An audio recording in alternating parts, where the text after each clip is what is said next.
Hi friends, இன்னைக்கு நம்ம ஒரு சிம்பிளான ஒரு milkshake ரெசிபி தான் பார்க்க போறோம். டேஸ்டும் சூப்பரா இருக்கும். அதுக்கு வந்து நான் ஒரு 5 ரூபாய் பாக்கெட் milk biscuits எடுத்துர்க்கேன்.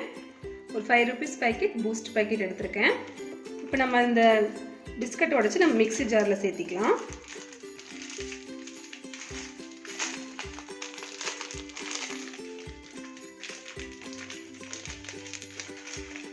இந்த 5 ரூபாய் பிஸ்கட் பாக்கெட்ல வந்து பாத்தீங்கன்னா டோட்டலா ஒரு 7 பிஸ்கட்ஸ் இருக்கு.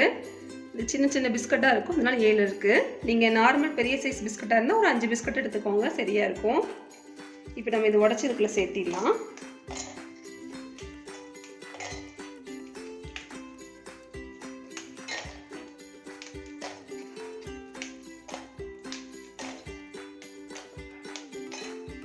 உடைச்சு சேர்த்தியாச்சு.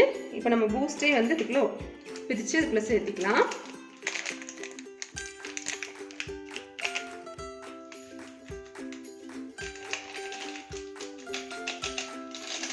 ஒரு பாக்கெட் ஃபுல்லா சேர்த்திக்கிறேன். இதுக்கு வந்து சர்க்கரை உங்களுக்கு தேவைப்பட்டுச்சுன்னா சேர்த்திக்கோங்க. இதுலயே வந்து சுகர் இருக்கும். நமக்கு பிஸ்கட்லயே சுகர் இருக்கும், பூஸ்ட்லயே சுகர் இருக்கும். அதனால பார்த்துட்டு சேர்த்திக்கோங்க. நான் கொஞ்சமா ஒரு டேபிள் ஸ்பூன் அளவுக்கு பிரவுன் சுகர் தான் எடுத்துர்க்கேன். அதை சேர்த்திக்கலாம். நீங்க ஒயிட் சுகர் சேர்த்தறதா இருந்தாலும் சேர்த்திக்கலாம். இப்போ இது ஃபர்ஸ்ட் நம்ம பவுடர் பண்ணி எடுத்துட்டு அதுக்கு அப்புறமா நம்ம பால் சேர்த்து அடிச்சுக்கலாம். பவுடர் பண்ணிட்டு பார்க்கலாம். பாருங்க, இந்த மாதிரி நல்லா பவுடர் பண்ணி எடுத்தாச்சு. இப்போ நம்ம இதல பால் சேர்த்திக்கலாம். நான் வந்து இந்த பெரிய டம்ளர்ல ஒரு டம்ளர் அளவுக்கு பால் எடுத்துர்க்கேன். ஒரு 200 ml இருக்கும்.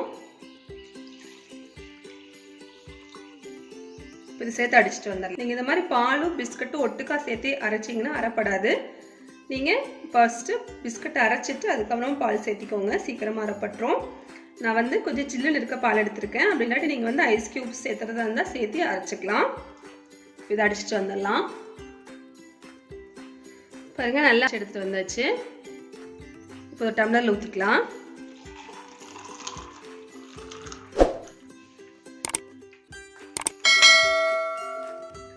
நம்ம டேஸ்டியான ஹெல்த்தியான milkshake சூப்பரா தயாராயிருச்சு. டேஸ்டும் சூப்பரா இருக்கும். நீங்க ஈவினிங் டைம் குழந்தைங்க ஸ்கூல் விட்டு வரும்போது இந்த மாதிரி செஞ்சு கொடுக்கலாம். அப்படி இல்லாட்டி நீங்க மார்னிங் வந்து குழந்தைங்க ஏதாவது சாப்பிடாம போவாங்க, அந்த மாதிரி சமயத்துல இந்த மாதிரி செஞ்சு கொடுத்தீங்கன்னா உங்களுக்கு ஃபுல்ஃபில்லாவும் இருக்கும். நீங்களும் கண்டிப்பா இதே மெத்தட்ல ட்ரை பண்ணி பாருங்க. ட்ரை பண்ணி பார்த்துட்டு எப்படி வந்துச்சுன்னு உங்க ஃபீட்பேக்கை கமெண்ட் பாக்ஸ்ல சொல்ல மறந்துடாதீங்க. இந்த வீடியோ பிடிச்சிருந்தா லைக் பண்ணி, ஷேர் பண்ணி, கமெண்ட் பண்ணிக்கோங்க. மறக்காம நம்ம சேனலை சப்ஸ்கிரைப் பண்ணிக்கோங்க. Thank you.